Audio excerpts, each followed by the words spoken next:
బాలుడు అనుకోకుండా రహస్య గదిని కనుగొన్నాడు. అతని ముందు ఒక మార్గం కనిపించింది. ధైర్యంగా అతను లోపలికి అడుగుపెట్టాడు. అతను డెమెట్జెల్ యొక్క శరీరం 7 భాగాలుగా విభజించబడి, ప్రతి గుర్తు ఇంకా స్పష్టంగా కనిపించేలా చక్కగా అమర్చబడి ఉండటం చూశాడు. అతని ఆశ్చర్యానికి ఆమె మాట్లాడటం ప్రారంభించింది. ఇది అతన్ని చాలా భయపెట్టింది కాబట్టి అతను ఒక మూలలో దాక్కున్నాడు. కాని డెమెట్జెల్ అతనితో చాలా ఆసక్తికరమైన కథలు పంచుకోవచ్చని చెప్పింది. ఇది అతని ఆసక్తిని రేకెత్తించింది.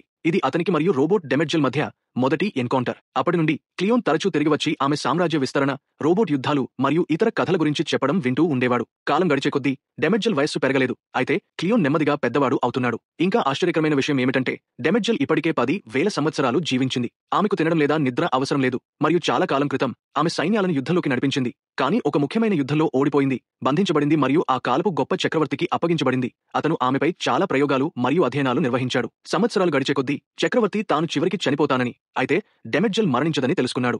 ఆమె తన జ్ఞానాన్ని ఉపయోగించి యుద్ధాలను మళ్లీ ప్రారంభించవచ్చని అతను భయపడ్డాడు. కాబట్టి అతను ఆమెను శాశ్వతంగా ఇక్కడే బంధించే ఒక యంత్రాంగాన్ని సృష్టించాడు. ఆమె ఈ చీకటి గదిలో 5,000 సంవత్సరాలకు పైగా చిక్కుకుని ఉంది. డెమెట్జెల్ క్లీన్ను విడుదల చేయమని వేడుకుంది. అతన్ని మార్గదర్శకంగా ఉండేలా హామీ ఇచ్చింది. కానీ క్లియోన్ ఆమె కేవలం తన జైలు నుండి తప్పించుకోవాలని మాత్రమే కోరుకుంటుందని నమ్మాడు. కోపంగా అతను వెళ్లిపోయాడు. అయితే అతని భావోద్వేగాలు అతన్ని ప్రభావితం చేశాయి. క్లియోన్ తిరిగి వచ్చాడు.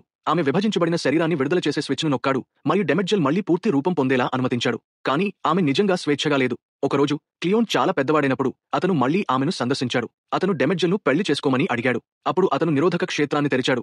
ఆమెకు పూర్తి స్వేచ్ఛను ఇచ్చాడు. ఆమె వెనుక నిలబడి అతను ఒక చిప్ను ఆమె శరీరంలో ఉంచాడు మరియు ఆమె తనను హాని చేయమని డిమాండ్ చేశాడు.